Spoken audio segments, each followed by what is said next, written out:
I'd love to be able to describe to all of you what it's like here in Copenhagen at the UN Climate Summit, because it is chaotic and crazy and overwhelming, and I feel like I've learned so much in just 24 hours. I bumped into the Premier of British Columbia in the airport in London, England. On the flight here, I was sitting next to the chief negotiator for Liberia. In the lineup today, waiting for my UN pass, I ended up talking to a government official from Scotland who's responsible for renewable power. It just goes on and on like that. It's been an incredibly crazy, chaotic day.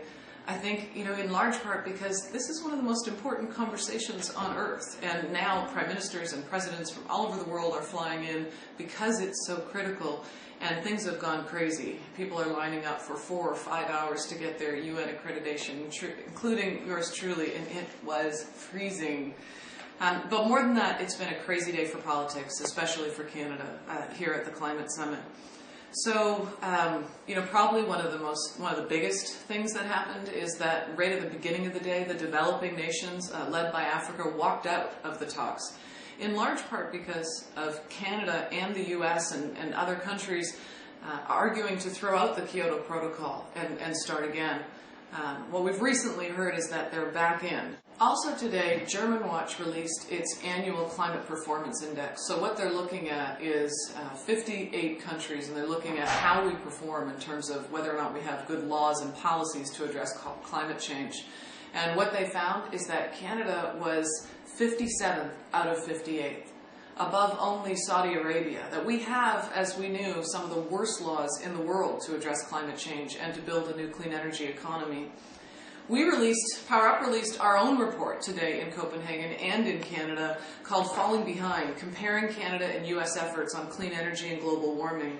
And really why we did this is because the Canadian government is here saying we're matching US efforts. But the facts speak for themselves. Take a look at the report on our website. We are not matching US efforts. In fact, we are falling dangerously behind.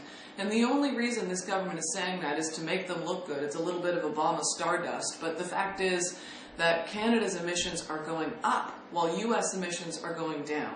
And the US, Obama is outspending Harper 14-to-1 per capita on clean energy. So we're losing the race, and in fact, lately it looks like we're not even in the game.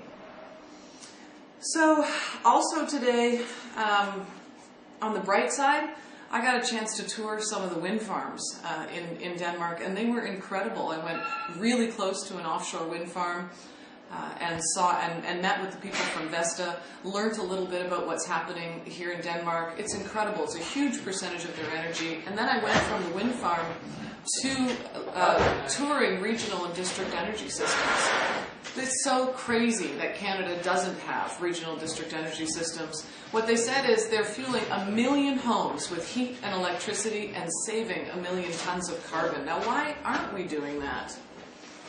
So there's no question that it's going to be a crazy day tomorrow too, and we'll be back to tell you what's happening and the effect that we hope it's going to have on Canadian laws and policies, because regardless of what the Harper government is saying right now, we know that Canadians can rise to this challenge, that this is a government that's being defeatist.